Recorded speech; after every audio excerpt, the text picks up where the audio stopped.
Hey, I forgot a part. I forgot to mention in the clown relationship. This was another thing that just blew my mind. We went to church one Sunday, okay? And I, look, we went to this church and we sat down and we started listening, to the music and everything.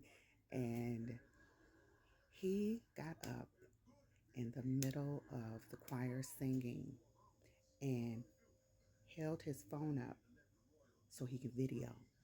And I was tugging on his shirt. I was like, dude, you can't do that in here. Yes, I can. Yes, I can. Because I like the music. I like the music. I was like, no, you can't.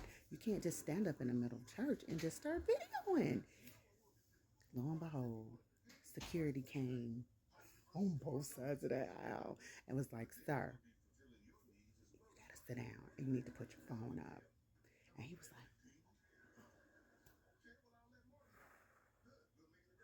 was like, please sit down. If you want a copy of the video of the service, you can buy it after church. Oh my goodness. It took them a couple of times to tell him to sit down and stop videoing like he was at a freaking concert. Anyway, um, so yeah, where I left off on the last one was that, yeah, old girl who I had dropped him off to in another area. It's about 45 minutes away from me. Yeah, I drove and dropped him off.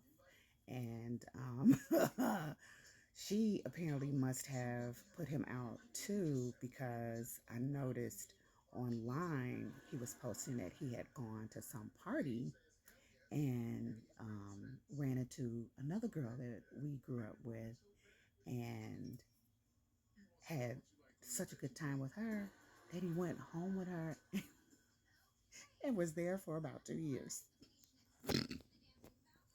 So they became a couple, bless her heart. And yeah, now he's no longer there. So in between the time that, I dropped him off and up until this morning at 6 a.m., he has reached out to me. And it's always through some kind of social media name that's similar to his, so that I know it's him, but he keeps changing the name, and I know he's doing it because he keeps forgetting how to get into his account because he's a clown. So I know he's not doing it to be slick and get me to accept him as a friend. He is clearly doing it because he just can't keep up with his account. He keeps getting locked out. And it's through Facebook and Instagram. And like I said, up until 6 a.m. this morning, I was like, because I thought, oh, maybe he saw my video. Maybe he recognizes himself in this story. But no, that wasn't it. That was, he was trying to, never mind. But, yeah, with this situation, it was so many red flags. Oh my goodness. It was like 50 shades of red. And I should have taken heed, especially when the person's family reaches out to you and tells you that they don't think that you should be dating that person, or, you need to rethink what you're doing, or their friends, or you see them being kicked out too many times. It's come on, sis, come on, brother. It's no, it's 1,000 times no. And I should have listened. I should have listened. Sometimes you really want to believe the person that you're interested in, because it makes you feel better, you know, and it makes them look better when you believe them versus believing somebody else over them.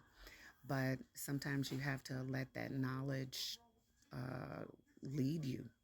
You can't go by feelings and the heart. You have to go by your mind and, yeah, follow what's smart and knowledgeable because sometimes our heart will lead us astray. So, yeah, yeah, I learned a lot from that, and I'm so glad that I didn't stick it out any more than the 3 weeks that I endured. 3 weeks. 3 weeks. It was all I can take. And I'm so glad I don't have a problem cutting people off. So, yeah, that's another thing you need to learn to do. Be able to cut them off and be like, bye bye, and it'll be okay. Tomorrow's a new day. Yeah, so let me think of what other story I'm going to tell you next. So I'm jumping all around. These aren't in order.